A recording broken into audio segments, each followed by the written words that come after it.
Mbola faly miarabanao amin'ny anaran'i Jesosy Tompo aho anio Azoma fa 7 ny volana Janoary 2023. Ry havana, manasanao aho hiara hivavaka amiko alohany ampaherezako anao ny amin'ny teny izay nomeny fanahy masina ahy anikio. Ka tsapako fa mila ampaherenao aho anio ny amin'izany teny nomeny Tompo izany. Ary koa nisy teny hafa ihany nampahafantariny ahy omaly. Dia anio mbola naveriny tamiko ilay teny ary koa mila iambenantsika izany. Hiara hivavaka isika tompoko. Andriamanitra ray malala o, tera ho anao, aja ho anao, voninahitra ho anao. Hatramin'ny taloha indrindra sy ankehitriny ary ho mandrakizay. Tompo, ianao no Andriamanitray, ianao no fiandohana, ianao no fiafarana, ary ianao ihany koa mbola hiafarana izao tontolo izao. Jesosy Tompo, mangataka ny fanahy masinao, hiteny amin'ny alalako, ka ny nofo rehetra dia tsy anana anjara amin'izao fotoana izao. Ary eo koa Jesosy, ny mpanomponao tsiraray avy, izay eniny video, aoka ny masom-panahin'izy ireo tena hihiratra tokoa, satria ianao Jesosy dia mampiambina anay, mananatra anay foana, mandra-pahataperan'izao tontolo izao. Jesosy Tompo, mangataka ny ranao andrakotra ahy sy ny ankohonako, ary ny asanao sy ny olonao tsiraray avy Jesosy. Ka amin'ny anaranao Jesosy no andindiko sy androahako ny asa matin'ny Satana, ny zanatsipika rehetra izay mitady alefa ilay ratsy dia adorana amin'ny ranao zany Jesosy. Tsy anakery tsy anam-pahefana izany, satria ny ranao dia afo mandevona ny fahavalo rehetra. Ka adorana amin'ny ranao zany Jesosy ary atsipy any an-davaka ny fariafo. Tsy anakery tsy anam-pahefana aminay. Misaotra anao Jesosy, ianao ilay manda afo manodidina anay, ianao ilay mandevona ny fahavalo rehetra. Tompo malala o, mitenena amin'ny alalako. Tompo malala o, aoka hisandratra ianao, satria ianao ilay Andriamanitra avo indrindra, ary ny fitiavanao anay dia tsy manam-pahataperana izany. Ka tianao izay ahitianao ihany koa, ary saraka amin'ny ratsy rehetra mba ahitanay anao. Misaotra Tompo, aleluia, amen. Ry ava-malala amin'ny Tompo, araka ny noteneniko teo dia nisy teny nomeny fanahy masina anikeo teo am-pivavahana. Ny teny izay nomeny fanahy masina anikeo dia iarahantsika rehetra mahalala ilay teny hoe sambatra ny olona izay voavela ny elony sy voasarona ny fahotany. Ary sambatra ny olona izay tsy isainy tompo eloka ary tsy misy fitaka ny fanahiny. Iny teny iny dia ao amin'ny Salamo 2:30. Eniko ny fanahy masina ny teny hoe sambatra ny olona izay voavela ny elony ary voasarona ny fahotany. Sambatra ny olona izay tsy isainy tompo eloka. Engavenao aho amaky ny Salamo 2:30. Satria manambara io teny io fa mila isika mamboraka ny fahotantsika rehetra eo anatren'Andriamanitra. Izany hoe tena hoe misaraka amin'ilay fahotana. Zay ny tompo vao anome saina antsika, hitsinjo ny lalakalehantsika. Izany hoe tena mila zany isika mahatsapa ny fahotantsika. Indraindray io tenin'Andriamanitra io dia ataon'olona tsenjery fotsiny rehefa ao amin'ny fotoam-pivavahana. Hoe avy ny bebaka dia miteny an'io tenin'Andriamanitra io, nefa tsy ampiariny amin'ny fiainany akory ilay izy, tsy raisiny akory. Tena hoe mila ne isika ka tena hoe mibebaka, miala ary tsy mamerina intsony ilay fahotana. Tena miala tanteraka ary tsy manota intsony. Tsy manota intsony. Zay isika vao mahazo alay fahasambarana teneny tenin'Andriamanitra eo amin'ny 1:1. Ilay hoe sambatra ny olona izay voavela ny elony ary voasarona ny fahotany. Saroman'Andriamanitra mihitsy ny fahotantsika. Izany hoe tsy hitantsika maso intsony. Satria efa tena hoe voavela eloka isika. Ary toy izany hoe sambatra ny olona izay tsy isainy tompo eloka. Izany hoe tsy isainy tompo itso zany ny eloka antsika satria tsisy. Fa raha vao manomboka manisa eloka, vao manomboka manisa izy, afaka manona ny anarantsika isika. Ohatra hoe iza Felisia, dia raha vao miteny ny tompo hoe zao ny elokanao, ity de ity de ity de ity de ity, dia aoka isika ho tonga saina fa tsy ho tafiditra lanitra. Mila zany isika tena hoe miala tanteraka amin'ny fahotana rehetra, manao divorce mihitsy amin'ny Satana, averimberiko eto foana. Fa mila mihitsy divorce io, misaraka amin'ny zavatra ratsy izay tiantsika teo aloha. Za moa dia tena rikoriko mihitsy raha mahatadidy ireo ota nataoko. Rikoriko, tena hoe finina reny nataoko reny. Zava-pona ako, ary tena maloto aho. Tena maloto aho ary tsy mendrika akory an'Andriamanitra. Ry havana, mpanota isika, ary izay ota izay no efitra mampisaraka antsika amin'Andriamanitra antsika. Efitra, izany hoe misy rindrina eo, misy zavatra tsy azontsika zera eo. Ary ireo ota ireo raha tsy isarahantsika dia ilay efitra manasaraka antsika amin'Andriamanitra dia tsy ahita ny tavan'Andriamanitra isika. Ny tenin'ny tompo maly dia nampatsiahy ahy ny tompo, satria nisy resaka zany nataoko tamin'ny olona anankiray. Dia ny fampatsiahivan'ny tompo ahy ny amin'ny resaka fanaovako tamin'ilay olona dia hoe raha minimanota isika, raha minimanota isika, kanefa nisika zany efa voavonjy, dia tsisy intsony ny amin'ny famelan'Andriamanitra antsika, fa fitsarana mahamay no miandry antsika. Andao vakintsika io verset io ao amin'ny Hebreo 10 andiny fahaenina amby 20 ka hatramin'ny andiny faha 1 ihany no vakintsika. Dia ho vakintsika izany amin'ny anaran'i Jesosy Tompo. Fa raha miniamanota isika rehefa nahazo ny fahalalana tsara ny marina, dia tsy misy fanatitra noho ny ota intsony, fa fiandrasana mahatahotra amin'ny fitsarana ary fahatezerana mirehitra izay andany ny fahavalo rehetra kosa. Izay manohitra ny lalàna ny Mosesy dia maty amin'ny tenin'ny vavolombelona 2 na 3 koa tsy asiana famindram-po. Manao ahoana kosa ary, araka ny hevitrareo, ny amafy ny fampijaliana tokony hiantra amin'izay nanitsakitsaka ny zanak'Andriamanitra, ka nanao ny raha ny fanekena izay nanamasina azy ho zavatra tsy masina sady naniratsira ny fanahy ny fahasoavana. Fa fatantsika izay niteny hoe ay ny famaliana, izao no amaly, ary koa ny tompo hitsara ny olony. Zavatra matahotra no azo ny tanan'Andriamanitra velona. Amen.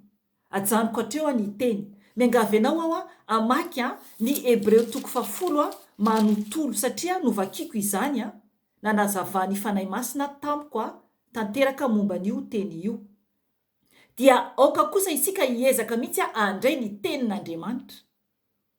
Amaky mba ampalalany fanahy masinanao ihany bebe kokoa. Amen. Ho tanteraka tokoa ane izany. Ry havana, ny tenin'Andriamanitra eto dia mampitandrina antsika. Fa raha minimanota isika rehefa nahazo ny fahalalana tsara ny marina, dia tsy misy fanatitra noho ny ota intsony. Tsy misy fanatitra noho ny ota intsony. Zany hoe rehefa nandray an Jesosy ho tompo sy mpamonjy isika, rehefa vita batisa tamin'ny rano be isika tahaka an Jesosy, dia rehefa natao batisany amin'ny fanahy masina, dia tokony isika tsy hanota intsony. Tsisy tsony zany fialanatsiny hoe ka izany ka tena mpanote no fiany mo. Ry havana, tsy mety izany, tsy ny fanahy tompo mihitsy ny ao anatintsika raha izany. Tsisy fanahy masina intsony mipetraka ao anatintsika izany. Matota fa teny an'izany isika hoe tsika ne no fiany ka mpanota dia tadidio tsara fefa ilay ratsy izay no manjaka ao anatinao.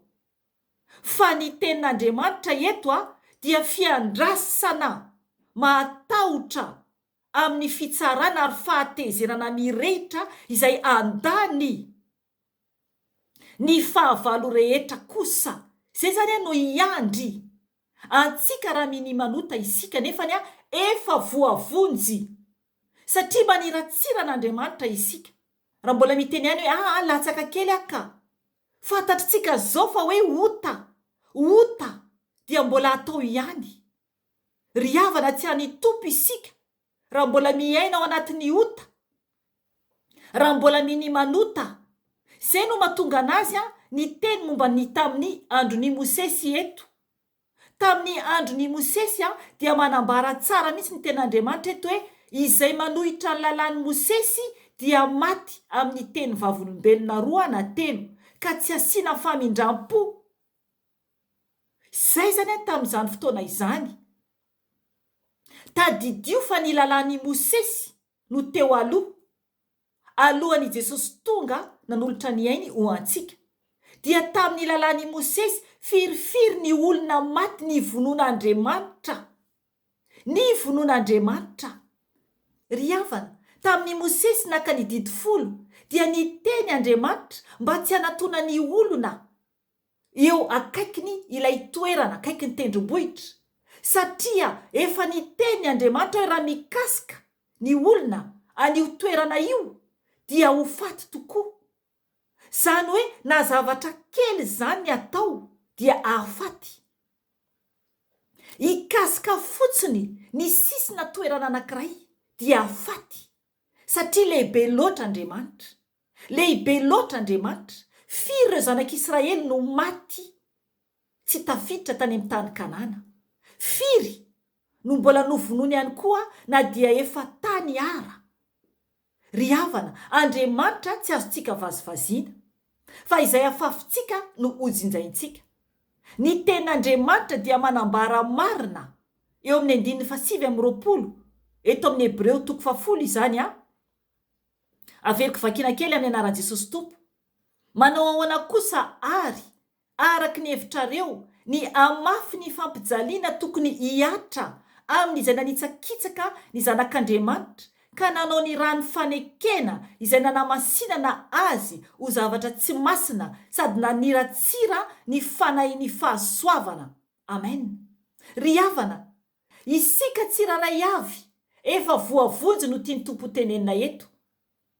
Zany hoe ny zavatra njoantsika raha ohatra ka maniratsira isika ny rany Jesosy teo ambony azy fijaliana dia ho zava-doza satria fanontaniana no apetrany eto.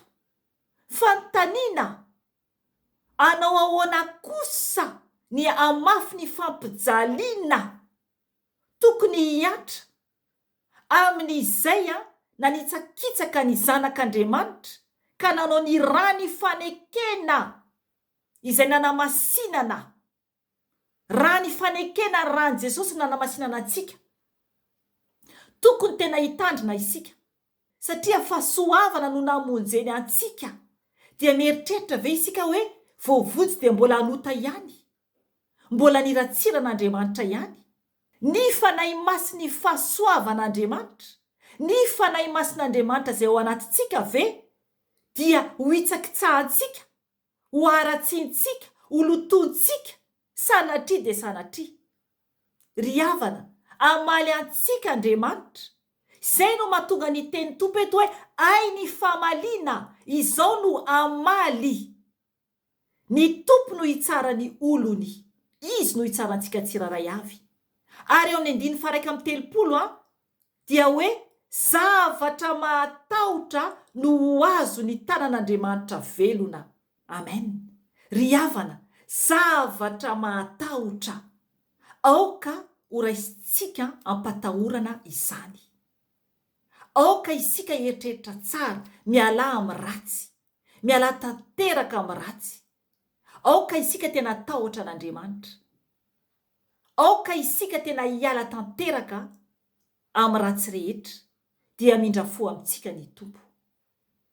Ry havana, tonga ny fotoana iverenantsika amin'ny Jesosy. Andiniantsika tena anamboarantsika ny momba ny ho avintsika. Misara amin'ny fahotana rehetra. Misara amin'izao tontolo izao. Raiso Jesosy ho tompo sy mpamonjy ny fiainanao dia ho voavonjy anao. Izy irery ihany no lalana ahafahantsika miditra any an-danitra. Oka ianao hibebaka eo anatrehan'i Jesosy dia amelanao izy. Raha tena hibebaka tokoa ianao amin'ny fonao manontolo dia hiainao anao ny tompo. Raha tianao ny andrain'i Jesosy ho tompo sy mpamonjy ny fiainanao dia afaka ianao manaraka ny vavaka izay ho atoko. Afaka mandohalika ianao any amin'ny toerana izay misy ianao raha afaka mandohalika ianao. Raha hivavaka isika tompoko. Jesosy tompo, indreto izahay miantso ny anaranao Jesosy. Misaotra tompony amin'ny fananarana, ny amin'ny teny mamy izay nomenao. Jesosy malalo, anio dia tsapanay fa mbola miantso anay foana ianao Jesosy. Tsy tiana ho very izahay, ka anio Jesosy dia mibebaka eo anatrehanao aho. Mamela ny eloko Jesosy, mamela ny fahotako Jesosy, satria tsy mendrika eo anatrehanao aho Jesosy. Mpanota ratsy aho, fa fao Jesosy ny fanameloana ahy izay voasoratra eo anatrehanao. Tompo malalo, anio aho dia mandray anao ho tompo sy ho mpamonjy ny fiainako Jesosy. Manjaka atao-poko Jesosy, midira atao-poko Jesosy. Oka ianao no ho raiko. Oka ianao no tompoko sy ho mpamonjiko. Oka ianao no anjaka amin'ny fiainako manomboka anio.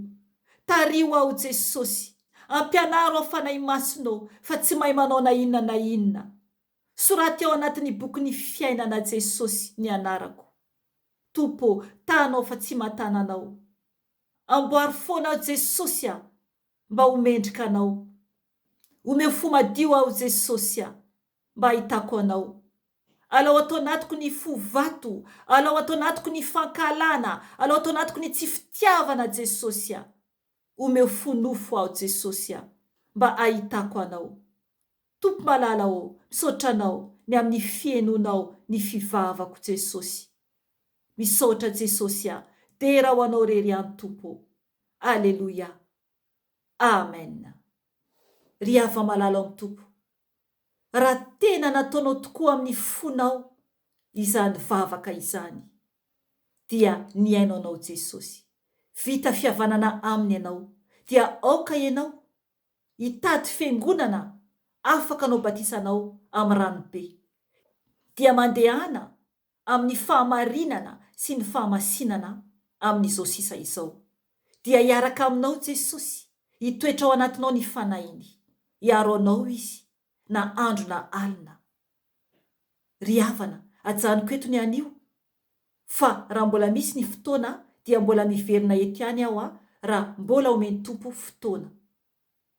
Voninahitra ne ho an'Andriamanitra irery ihany, ary fiadanana ho an'ny olona izay ankasitrahany irery ihany. Amen. Veloma tompo.